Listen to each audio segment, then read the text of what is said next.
Good afternoon everyone and welcome back. I hope you are doing well. As you can see, we have a beautiful day today.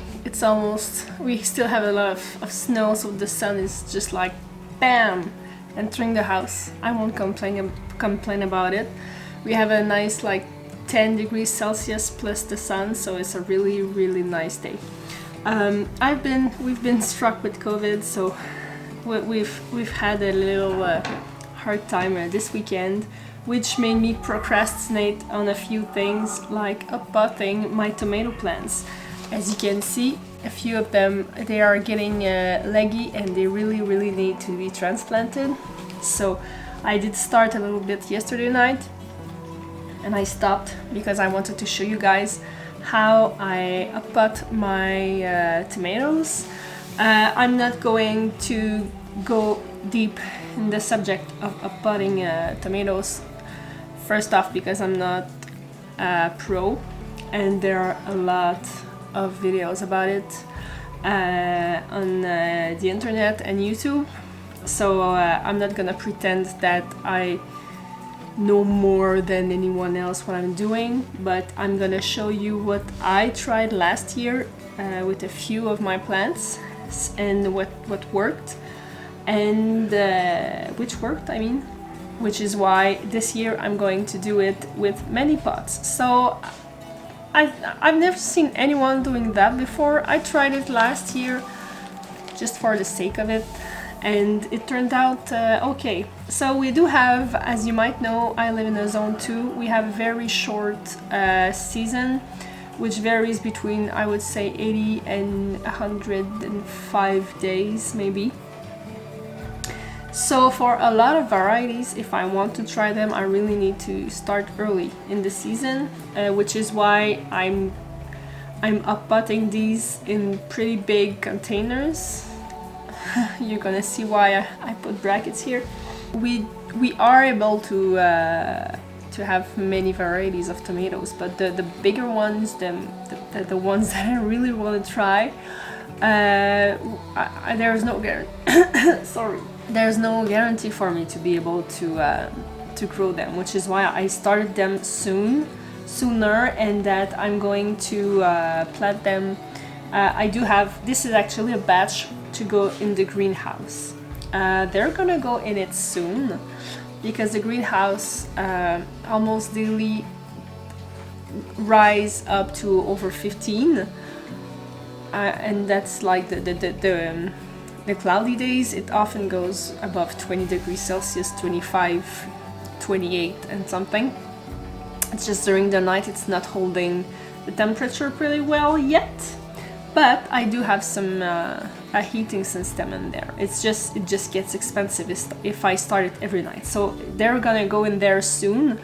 I have to just uppot them and try to harden them a little bit before bringing them in there. So what's my secret? It's not a super big secret. It's just, as you might know, I hate to waste and create garbage. And I mean, it's not preventing garbage, but at least I'm gonna try to reuse my stuff a little bit before. I did keep every single kind of bag like this one. These or bread bags. For the past few months I thought I had a ton. Turns out I had maybe like 20, so it's not that much. I'm going to plant these in the bags and you're gonna see why in a few minutes. We're going to start. I fold the bottom of this, and I fold it just like it's supposed to be folded, and I cut a few cuts along the line. These, as you might guess, are gonna be my drainage holes, and the way I did it, I'm just having 2 holes at the small holes like that. So I'm not going to bottom water these when they're in the bags because it's not gonna be as efficient. As you can see, I have maybe 10 holes for my bag. Then I'm going to roll my bag.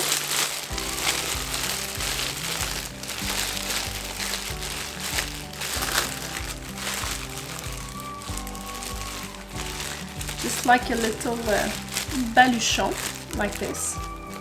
and I'm going to put soil in it. My pre-moistened soil.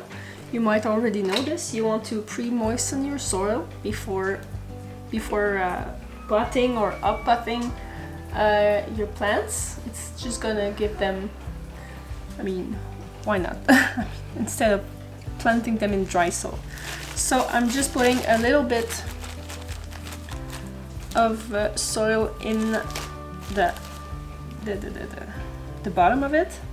I'm going to start today with Rose de Berne, just because they're the tallest ones. I have 4 of them here, and we can see that they are getting super leggy. I'm going to separate them, just like that. I will cut those 2 leaves. In French we call them cotylédons. And I said I was not like explaining the basics, but I will explain this. We can see the little hair on the side of the tomatoes. These are going to grow as roots if they're in contact with the soil. So that's the really nice thing with our tomato plants. We can have almost an unlimited amount of roots. So I'm going, you might know where I'm heading with this right now. So I'm going to put my soil up to right the start of the leaves, right here.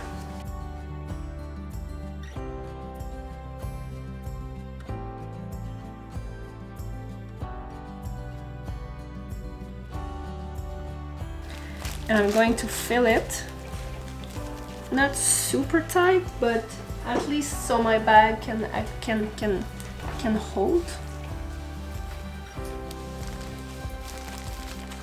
There we go. It's making a nice little, I think it's cute. It's fun to actually hold. You might guess why I'm doing this. As my tomato plant will grow, I will be able to unfold my bag and add soil. So in the end, my hope is to actually have a complete, maybe a foot and a half of actual roots. So that part is gonna be done for me. It's gonna have a strong root system when I'm ready to plant it. That way I will be able to plant it even further with the space we have at the top, but it will have grown many roots before it's even ready to put in the soil. And we're gonna have a nice tube, and I'm just gonna have to cut my bag and put it in the hole I made in the ground.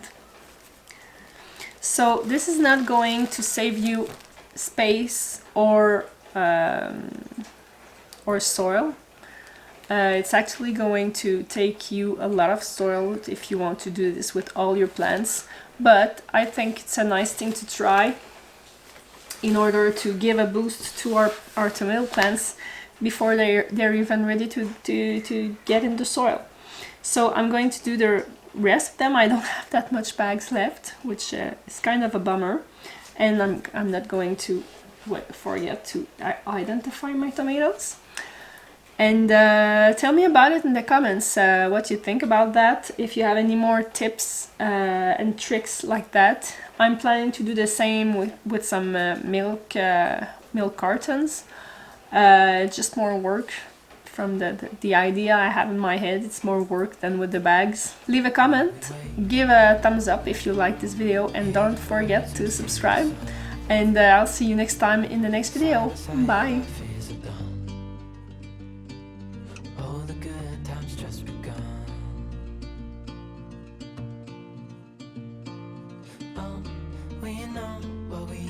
Let's hold on tight. Found what we're looking for in life.